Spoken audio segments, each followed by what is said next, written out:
Quem pode colocar a mão no coração? Querido Deus, nós te agradecemos por essa manhã. Que bom estarmos hoje em tua casa.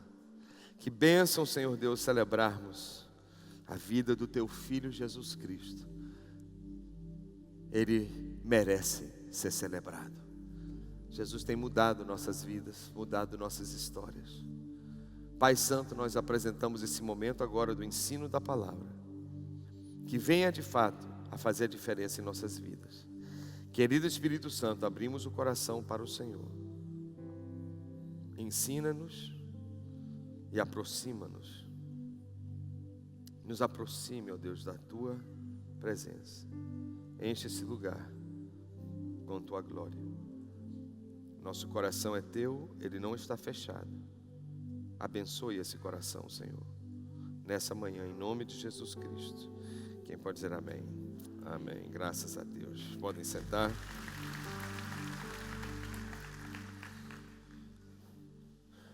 Nosso Jesus, ele celebrou a ceia em um momento muito íntimo com seus discípulos.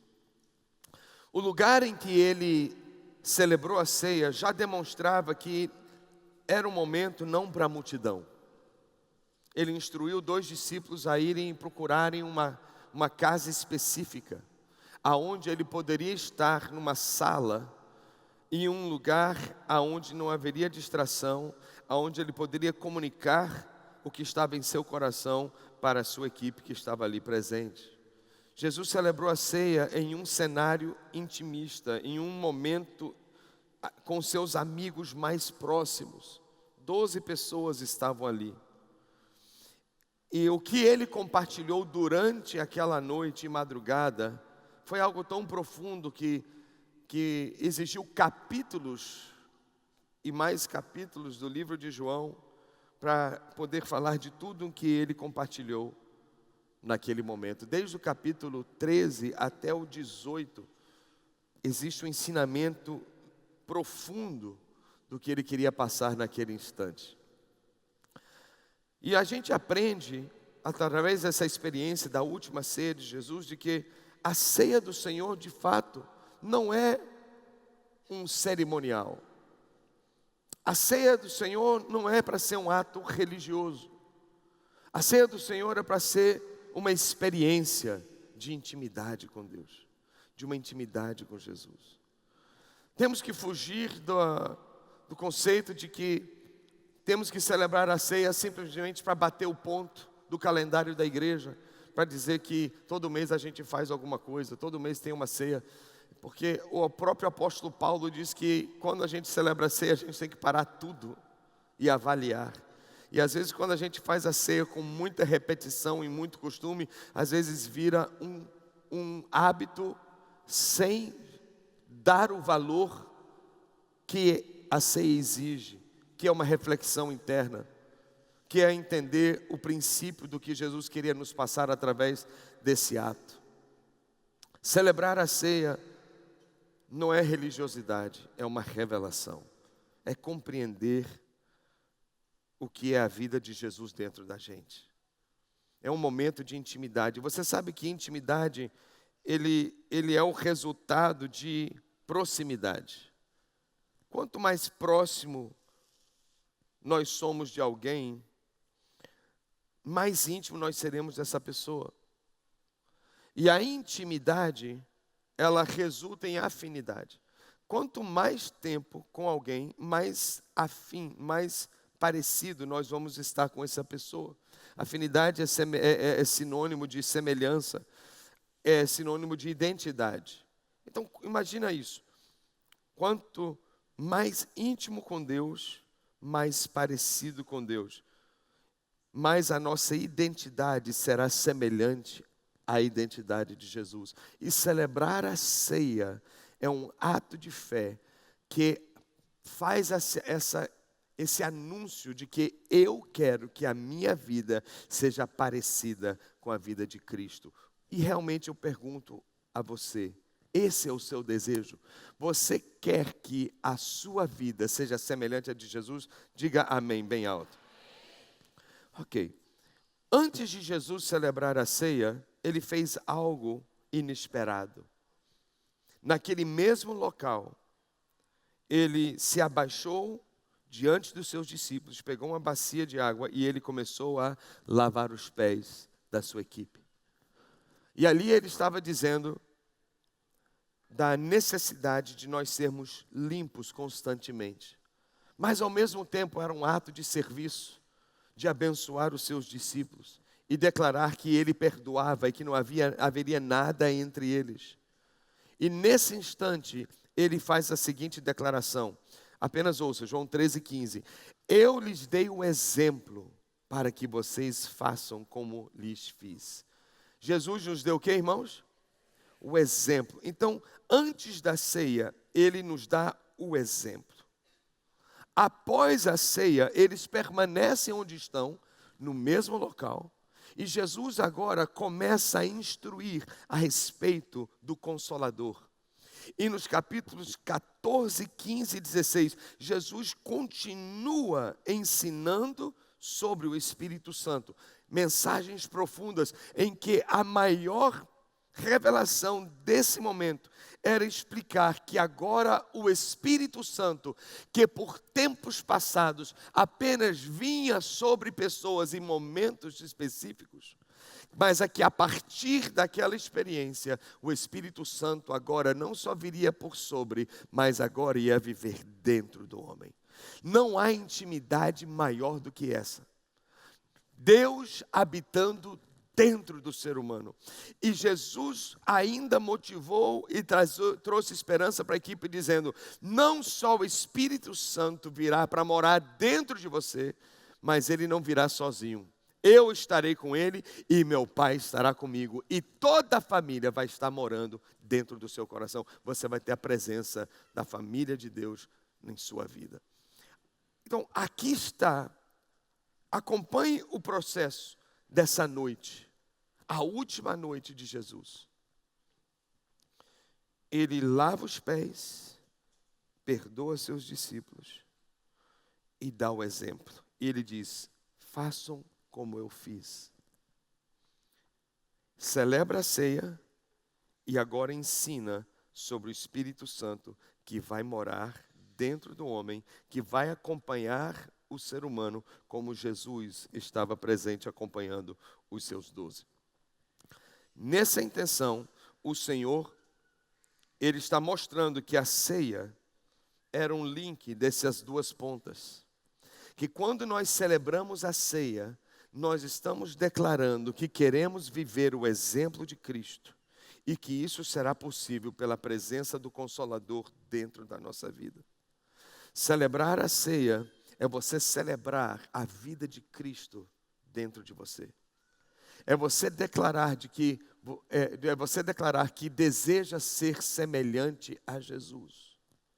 É você reconhecer que essa ceia testifica de que existe um ser divino morando em você, lhe capacitando para que você dê o exemplo de quem Jesus é.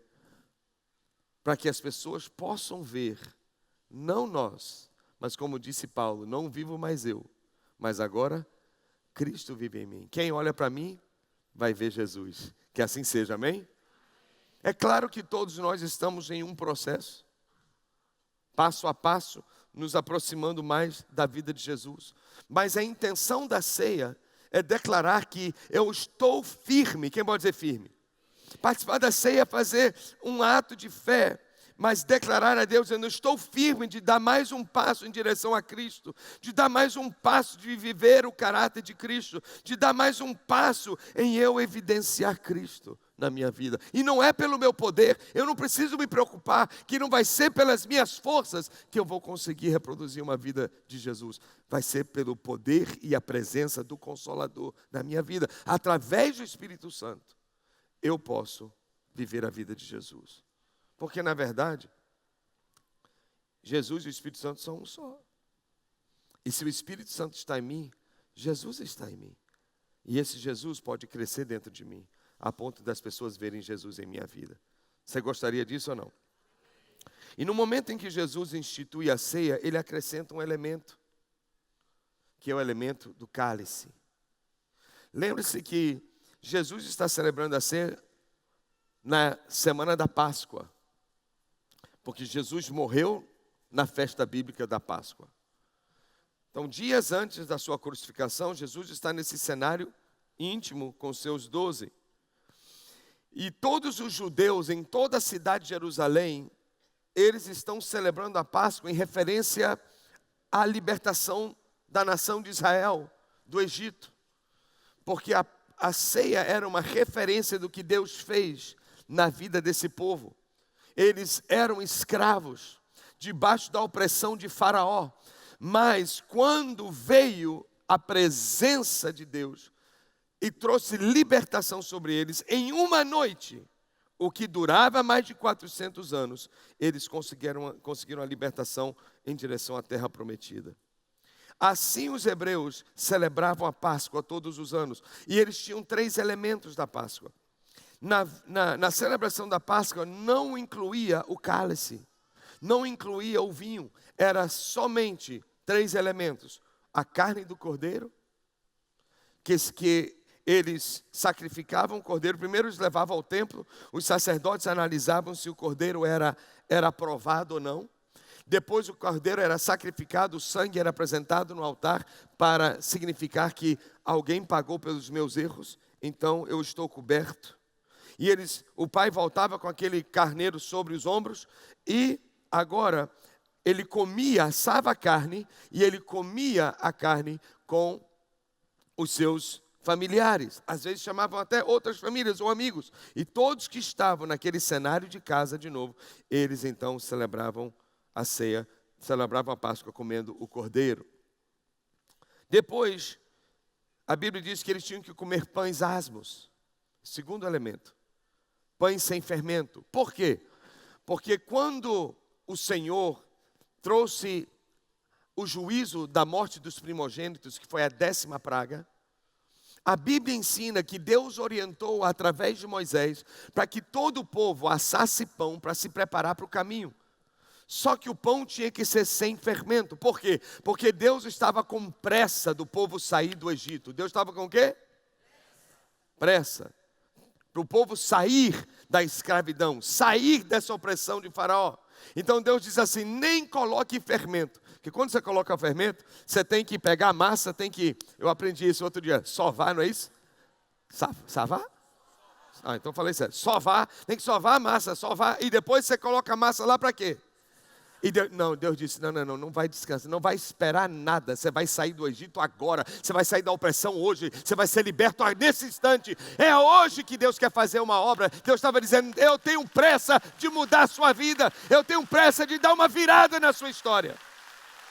Então Deus diz assim, não quero fermento, é pão sem fermento, para você lembrar que a minha obra para mudar você é já. E o terceiro elemento que os judeus celebravam em memória do passado do Velho Testamento eram ervas amargas. E eles tinham que comer ervas amargas juntamente com os pães asmos. Por quê? Porque aquele povo que foi liberto, aquela geração sabia o que era dor de ser escravo. Mas 100 anos depois, as pessoas não iam saber. 200, 300 anos depois, quem é que vai lembrar o que é realmente sofrer debaixo de escravidão? Então, a única forma que eles poderiam, pelo menos, começar a processar uma imaginação, era comer ervas amargas, para eles entenderem o que era a amargura de ser oprimido, a amargura de estar debaixo de escravidão. Então, essa era a prática que eles faziam nas casas. Porém, nos dias de Jesus, uma tradição já tinha evoluído, que era também participar do cálice.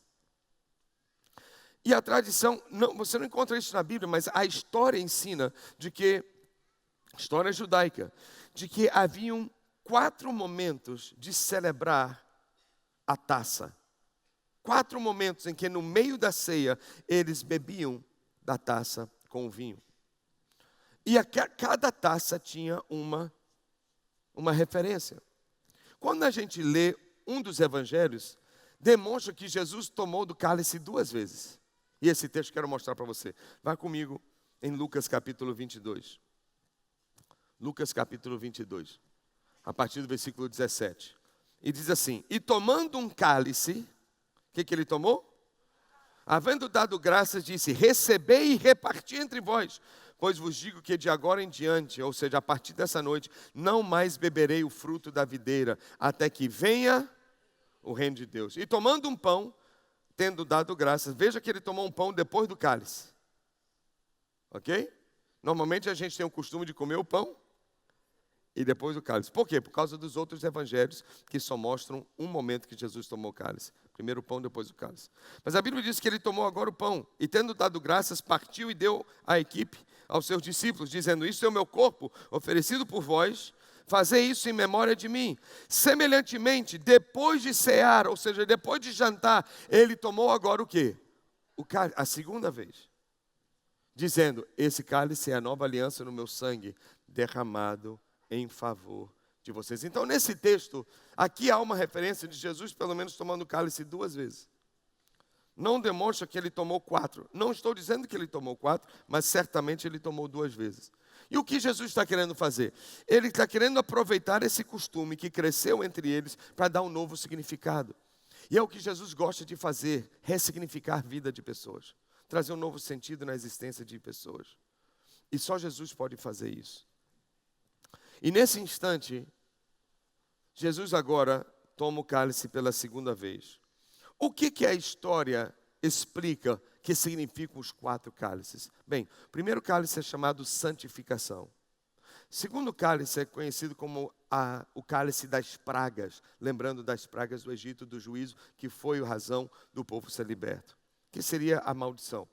Terceiro cálice, o cálice da redenção. Ok? O quarto cálice da adoração, louvor, cálice do louvor e da adoração. Então, quais são os 4 cálices? Diga: santificação, das pragas, que é maldição. Terceiro cálice, redenção. Quarto cálice, o do louvor e da adoração. Ok. Então, Jesus tomou pelo menos 2. Ele tomou a primeira. Ele tomou o primeiro cálice, o cálice da santificação, que realmente, em esse momento, Jesus está com a sua vida em plena santidade diante de Deus. Jesus, o santo Filho de Deus, sem um pecado sequer, sem ter cometido um pecado em sua vida, em plena perfeição diante do Senhor.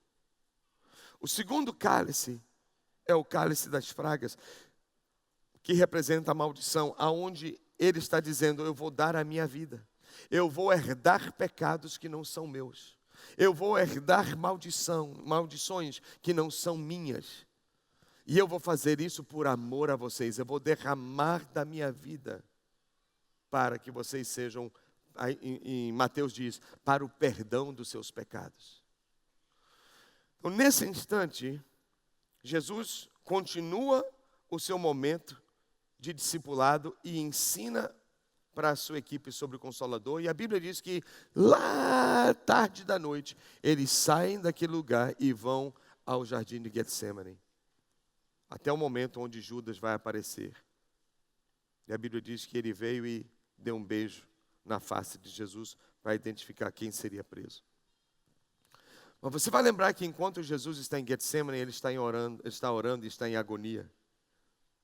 E quando ele está orando, ele faz a menção de um cálice. Lembra disso? E ele diz assim: Pai, se for possível, passa de mim este cálice. Todavia não seja feita a minha vontade, mas a tua. Que cálice é esse? O terceiro cálice é o cálice da redenção. Significa o quê? Redenção significa pagar o preço para a libertação de alguém. Um escravo podia ser liberto se alguém comprasse o direito da sua libertação. A Bíblia ensina que todos nós éramos escravos do pecado. O pecado tinha domínio e liberdade sobre nossas vidas e não conseguíamos nos libertar por força pessoal. Mas teve que vir alguém com uma força maior e superior, pagar o preço para que eu pudesse ser livre. E essa pessoa foi Jesus Cristo. E quando Jesus pagou o preço com a sua própria vida, seu sangue derramado na cruz, ali era o cálice que Jesus aceitou beber. O destino dele. Ele disse: se tem outro jeito, das pessoas serem libertas, das pessoas serem salvas, que aconteça. Mas se não tem outro jeito, não seja feita a minha vontade. Então ele aceita o cálice da redenção. Então Deus, se não tem outra forma, eu bebo esse cálice. Eu aceito esse destino de ser morto para que outros vivam. Faz sentido ou não? Está ouvindo? Aí qual é o quarto cálice? Bem, se você lembrar, nós lemos hoje no texto. Quando ele bebeu o último cálice aqui com seus 12, ele disse assim: eu não mais beberei do fruto da videira, até que se manifeste o reino do meu Pai. Que cálice seria esse? O último e quarto cálice, que é o do louvor e adoração a Deus. Que a Bíblia ensina que quando a igreja for arrebatada, nos ensinamentos dos últimos dias, quando a igreja for arrebatada e se encontrar com Jesus nos céus, a Bíblia diz que haverá um grande banquete e nós vamos ceiar com o nosso Deus. E ali o Senhor vai tomar da sua ceia outra vez. E ao Ele ver seus filhos lavados, redimidos, salvos para toda a eternidade, prontos para governarem outra vez na terra, Ele vai celebrar as bodas do casamento. E aí Ele vai dizer: todo louvor e toda honra e adoração pertence a quem? Ao nosso Deus. E estaremos para o Senhor, com o Senhor para todo sempre. Então aqui nós vemos Jesus trazendo um novo significado à ceia. A ceia não é apenas lembrar do passado, mas também é trazer significado ao presente. É entender do que Deus espera de mim nesse momento em que eu vou cear. Nunca mais nós devemos tomar a ceia simplesmente porque todo mundo está fazendo, ou porque de repente eu caí na igreja num dia de ceia. Não. Existe um porquê, existe uma revelação, existe uma expectativa. Quando eu estou participando da ceia, eu estou declarando de que algo de Jesus está dentro de mim. Algo de Cristo está se manifestando em mim. Antes de Jesus celebrar a última ceia, pouco tempo, não são muitos anos que o ministério dele foram apenas 3, mas um tempo antes ele trouxe um ensinamento sobre os 2 elementos, que muita gente não entendeu, mas faz sentido para as nossas vidas hoje. Jesus ensinou a respeito de comer da sua carne e beber do seu sangue. Uma expressão difícil de imaginar. Mas o que ele queria dizer com isso? Jesus era um mestre que ensinava muito através de ilustrações. E aqui, mais uma vez, ele faz uma analogia, uma metáfora. E o que ele queria falar sobre isso? Dá uma olhada nesse texto comigo, em João 6. A partir do versículo 53. João 6, a partir do versículo 53. Muitas pessoas não conseguiram compreender o que Jesus estava ensinando aqui. Está escrito assim: Jesus lhes disse: eu lhes digo a verdade, se vocês não comerem a carne do Filho do Homem e não beberem o seu sangue, não terão vida em si mesmos. Vamos dizer essa parte juntos? Não terão vida em si mesmos. Todo aquele que come a minha carne e bebe o meu sangue, tem a vida eterna. O que ele tem? E Deus diz: ainda que morra, eu ressuscitarei no último dia. Pois a minha carne é verdadeira comida e o meu sangue é verdadeira bebida. Todo aquele que come a minha carne e bebe o meu sangue. Terceira vez que ele usa essa expressão. Ele disse: aquele permanece em mim e eu nele. Olha que coisa tremenda. Jesus está trazendo 3 bênçãos para pessoas que celebram a ceia. Certamente há uma referência da ceia do Senhor nesse lugar. Ele está trazendo ensinamento daquilo que a igreja iria praticar. Aquele que come da minha carne, que bebe do meu sangue, obviamente uma analogia. Ele diz: as pessoas terão vida em si mesmo. Ou seja, elas terão vida hoje, saudável, vida de Deus dentro de si agora. 2, elas terão vida para o futuro, para a eternidade. E tudo isso será possível, vida no futuro e vida de Deus no presente, porque ele diz assim: porque eu permanecerei nessas vidas, e essas vidas vão permanecer em mim. Olha o que ele diz: quem comer da minha carne, quem beber do meu sangue, eu permaneço nele. Eles permanecem em mim. Estaremos juntos. Estaremos unidos. Haverá junção. Haverá intimidade. E a Bíblia diz que quando as pessoas ouviram esse discurso, muitos ficaram tristes. Muitos ficaram sem entender. E começaram a abandonar Jesus. Veja agora o texto, versículo 60. Ao ouvirem isso, muitos dos seus discípulos disseram: dura é essa mensagem. Quem pode suportá-la? Versículo 66 agora. Daquela hora em diante, 66. Daquela hora em diante, muitos dos seus discípulos voltaram atrás e deixaram de segui-lo. Uau! Por quê? Porque a mensagem estreitou. Quem pode olhar para o seu amigo e dizer assim: ficou estreito para você?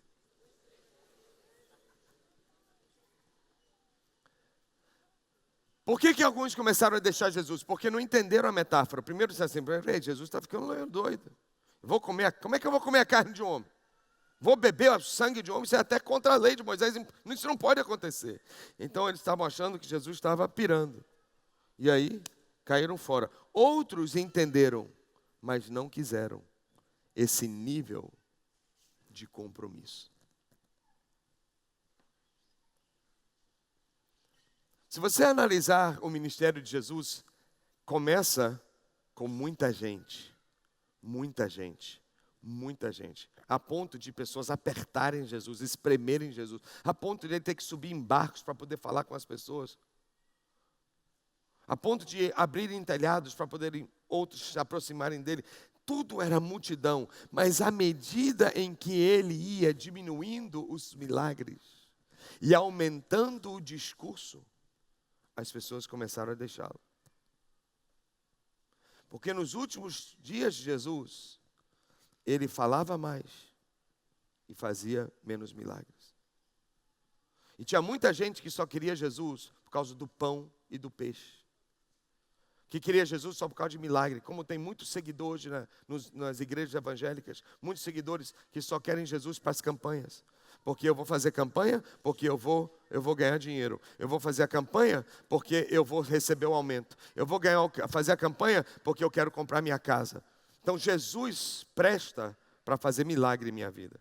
Mas se não tem campanha, se não tem proposta de milagre e tem discurso, se tem conserto de caráter, não é muito discípulo que aparece. É o que aconteceu com Jesus. E Jesus, quando apertou o cerco, apertou a porca num parafuso, a coisa ficou difícil. Começaram a vazar. Porque ele disse assim: se você comer da minha carne e beber do meu sangue, você vai estar em mim e eu vou estar em você. Jesus está chamando as pessoas para um nível de caminhada, de andarem juntos, para o que der, o que vier. Em outras palavras, intimidade é por causa de proximidade. E essa proximidade gera afinidade. Essa afinidade traz aproximação de caráter, de identidade. Quanto mais tempo com Jesus, mais parecidos com Jesus. Então o que ele está dizendo? Celebrar a ceia, comer da carne, na analogia, comer do pão, beber do seu sangue, na analogia, beber do cálice. Ele está dizendo assim: é eu entrando em você, para que você possa ser como eu sou. Para que através do poder do Espírito, você possa seguir o meu exemplo, que eu dei para vocês. E agora Jesus ensina de que celebrar a ceia é você dizer: quero Jesus dentro de mim, para que eu possa refletir Jesus fora de mim. Faz sentido ou não?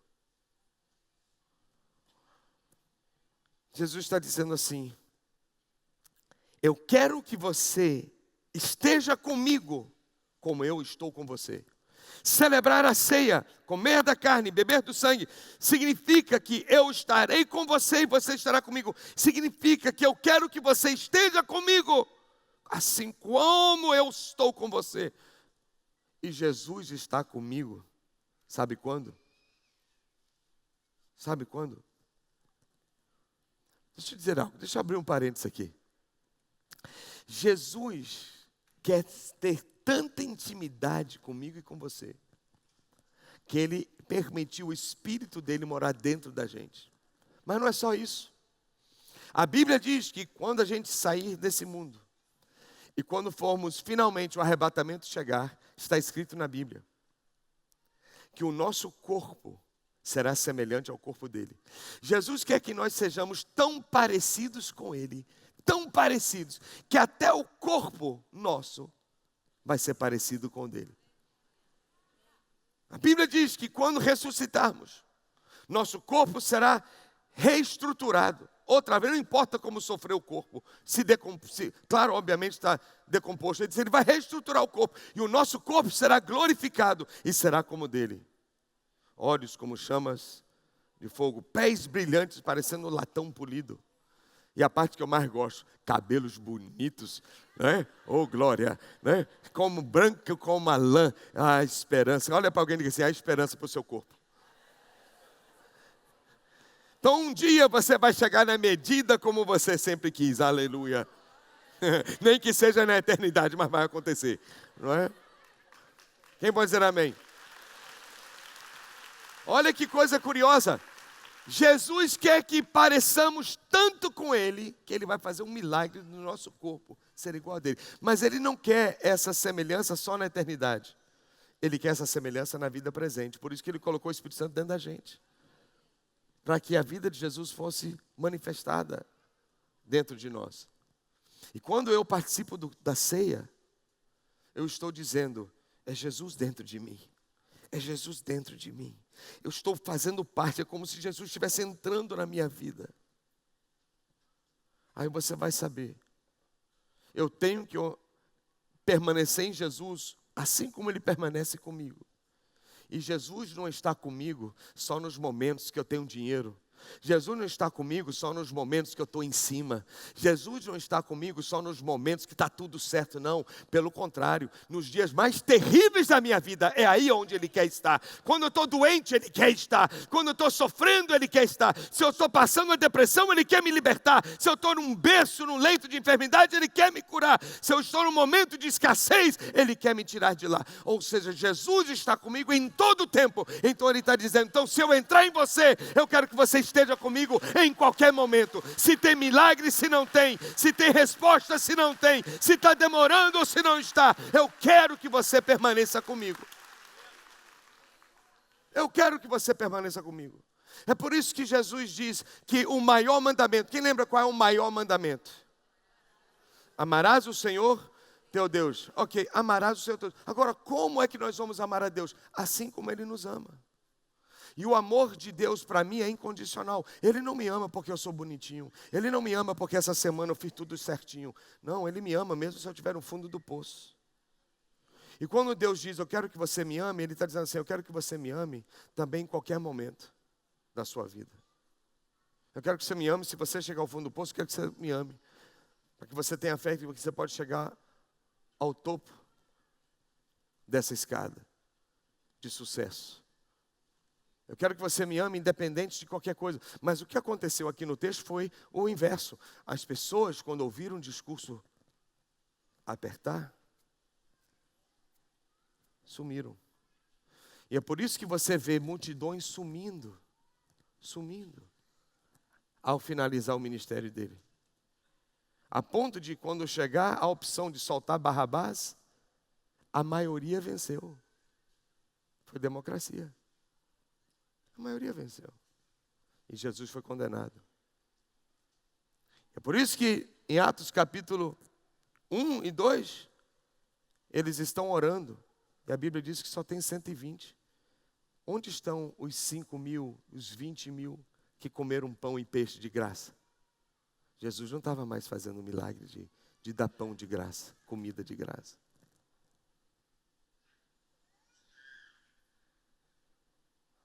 Aí Jesus diz assim: você vai comer do pão, vai beber do cálice? O entendimento é que eu estou entrando em você. Eu vou fazer parte da sua vida. E eu vou permanecer em você. Mas entenda, eu vou permanecer em você em qualquer momento da sua vida. No momento mais triste, eu vou estar com você. E eu vou chorar com você. E eu vou lhe dar forças para você levantar e prosseguir. Mas nos momentos mais felizes, eu vou estar lá com você, cantando com você, dançando do seu lado, celebrando a sua conquista. Mas eu quero que você esteja comigo também assim. Nos momentos mais difíceis do Evangelho, nos momentos mais difíceis do ministério, nos momentos mais difíceis da vida, que você não se esqueça, não me abandone.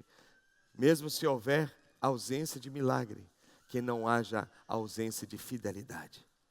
É isso que Jesus está dizendo. Celebrar a ceia é celebrar uma intimidade, de uma aliança que diz, na riqueza ou na pobreza, na saúde ou na doença, nos momentos altos e nos momentos baixos, eu estou casado com Jesus. E nunca mais quero me divorciar dele. Nunca quero me separar dele. Quantos querem uma vida com Jesus assim? É isso que ele quer com você. Celebrar a ceia é internalizar essa aliança. Ele diz, é uma nova aliança. E ao ele introduzir o cálice, junto com a tradição que já havia entre os judeus, ele está dizendo, esse cálice representa o preço que eu vou pagar para que você possa desfrutar de uma vida com Deus, de uma vida com o meu Pai que está nos céus. E ele diz assim, eu quero que todos bebam. E o cálice que ele passou foi justamente esse cálice da entrega. Primeiro da santificação, viver em santidade. Mas ao Jesus ensinar isso, ele deixou claro que havia uma recompensa. Qual é a recompensa? Vamos lembrar. Aquele que comer da minha carne e beber do meu sangue, terá vida hoje consigo mesmo. Aquele que comer e comer da minha carne e beber do meu sangue, terá. Aliás, ele não disse terá, ele usou o verbo no presente. Tem a vida eterna. Já é garantida a salvação agora e para sempre. E aquele que comer da minha carne e beber do meu sangue, mais uma vez, uma analogia da ceia do Senhor, ele está dizendo, eu certamente permanecerei nele e ele vai permanecer em mim. Eu quero que ele permaneça em mim, assim como eu permaneço nele, independente dos dias, independente das circunstâncias. Não o deixarei e não desejo que ninguém me deixe. Essa era a mensagem. Mas quem não queria isso, deixou Jesus imediatamente. A ponto de ele olhar para os seus próprios discípulos e dizer, e vocês, meus 12, vocês também querem ir? E aí Pedro se levanta e diz, para onde iremos nós, Senhor, se só tu tens as palavras de vida eterna? Pedro entendeu que Jesus era a melhor escolha. Jesus é a melhor opção. E esse é o entendimento que nós devemos ter na ceia. Vou repetir o que eu comecei a falar. Ceia não é para ser nada religioso. Ceia não é para ser um ritual evangélico. Ceia é uma revelação de que Jesus está internalizado na minha vida. E que toda vez que eu tomo a ceia, eu estou dando um passo de Jesus ser maior dentro de mim e eu ser menor. Importa que eu diminua, importa que Ele cresça. Cada vez mais Jesus dentro de mim. Cada vez mais Jesus aparente em mim. E é uma aliança eterna que eu não deixarei por causa de circunstâncias ou dias difíceis. Isso é que Jesus quer da gente. Hoje nós vamos celebrar a ceia nessa reunião. E que seja com esse coração, que seja com esse entendimento. Eu preciso de Jesus. Mas se eu tomo dessa ceia, eu recebo essas 3 bênçãos. Vida hoje, vida eterna e Ele comigo para todo sempre. Quem pode dizer amém? Essa é a vontade de Deus. Vamos orar então. Vamos ficar em pé, por favor. Ceia é para os íntimos. Ceia não é para a multidão. Jesus celebrou a ceia em intimidade. Por mais que tem muita gente aqui hoje, a intenção da ceia agora não é coletiva, a intenção da ceia é pessoal. Eu e Deus, eu e Jesus. Há uma canção, nós vamos entoar nesse momento. Interessante que a Bíblia diz que Jesus também cantou um hino enquanto celebrava a ceia com seus discípulos. Se a gente soubesse qual era o hino, a gente ia cantar hoje. Mas nós vamos cantar uma canção que ele diz assim: eu quero me esvaziar de mim mesmo, para que Jesus possa me encher. Vou tomar ceia com esse entendimento. Aí tem uma parte da música que diz: para onde eu irei, Senhor, se só Tu tens as palavras de vida eterna? E no final ele diz: enche-me com Teu amor, enche-me com a Tua vida. Essa é a oração que fazemos nessa hora. Quem pode levantar as mãos? Querido Senhor, queremos celebrar essa ceia com convicção de que queremos o Teu Filho Jesus em nosso coração, cada dia mais presente, cada dia mais influente, cada dia mais forte Sua presença, a ponto, ó Deus, que eu diminua e Ele cresça. Eu quero me esvaziar, Senhor. Vem me encher da Tua presença. Vem me encher, Jesus. Eu quero me esvaziar de mim. Eu quero me esvaziar da religiosidade. Eu quero me esvaziar de mim. Eu quero me esvaziar de todos os meus títulos e de tudo que me afasta de Ti, Jesus. Quero me esvaziar, Senhor. Eu quero me esvaziar de mim. Eu quero me esvaziar das dores e desilusões. Quero me esvaziar de mim. Sim, Jesus. Eu quero me esvaziar da prisão do passado e de tudo que me afasta de Ti. Quero me esvaziar. Se você já recebeu o cálice da ceia, você pode ir se assentando. Continue adorando. Quem recebeu o cálice já vai se assentando até a gente participar. Quero me esvaziar da religiosidade. Eu quero me esvaziar de mim.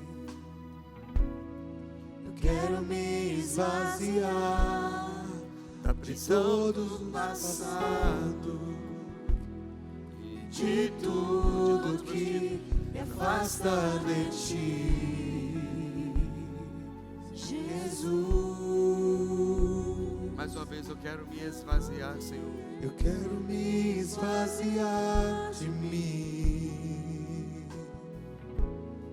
Eu quero me esvaziar religiosidade.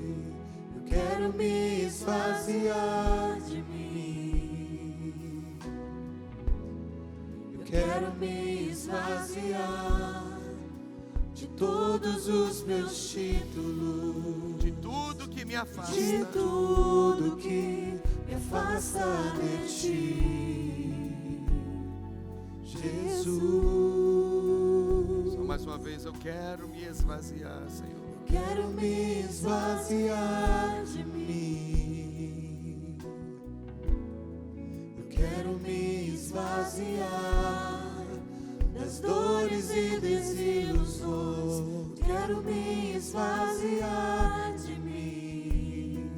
Sim, Jesus. Eu quero me esvaziar da prisão do passado, Me afasta de tudo que me afasta de ti, Senhor Jesus. Jesus. Aonde eu irei, Senhor? Aonde eu irei, Senhor? Só tu tens as palavras de vida eterna. Onde me esconderei? Onde me esconderei? O ar que eu respiro, tua presença me atrai. Aonde eu irei, Senhor? Aonde eu irei, Senhor? Só tu tens as palavras de vida eterna. Onde me esconderei? Onde me esconderei? Tu és o ar que eu respiro, tua presença me atrai. Então inunda-me, Senhor. Inunda-me com teu amor. De que a igreja possa ficar de pé nessa hora. Transforma-me com teu amor. Atrai o meu coração. Atrai meu coração a ti, Senhor. Peça a Ele com todo o seu ser. Move dentro de mim, Senhor. Move, Senhor. Move-me com teu amor e usa-me para o teu louvor. Ensina-me, ó Deus. Ensina-me a ouvir o teu coração. Mais uma vez, inunda-me, Senhor. Inunda-me, ó Deus. Inunda-me com teu amor. Transforma-me, Senhor, com teu amor. Atrai meu coração A ti, Jesus. a ti, Senhor. Todos que desejam que o Senhor se mova dentro de você, peça a Ele. Move-me com teu amor E usa-me, ó e Deus. usa-me para o teu louvor. Ensina-me a ouvir o teu coração. Quem pode levantar as mãos? Ergue a sua voz. Inunda-me, ó Deus. Inunda-me com teu amor. Transforma-me com teu amor. Atrai meu coração a ti, Senhor.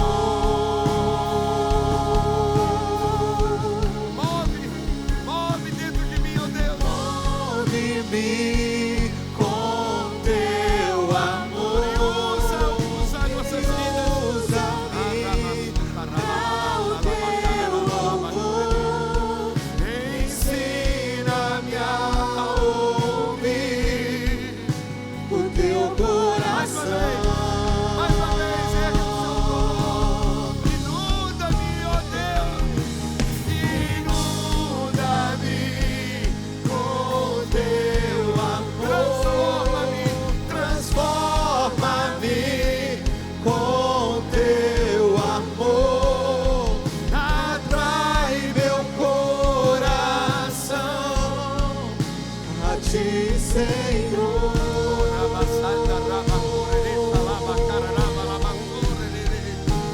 Move, Senhor, move. Move-me Move na minha vida. com Mexe teu comigo, Senhor. amor e usa-me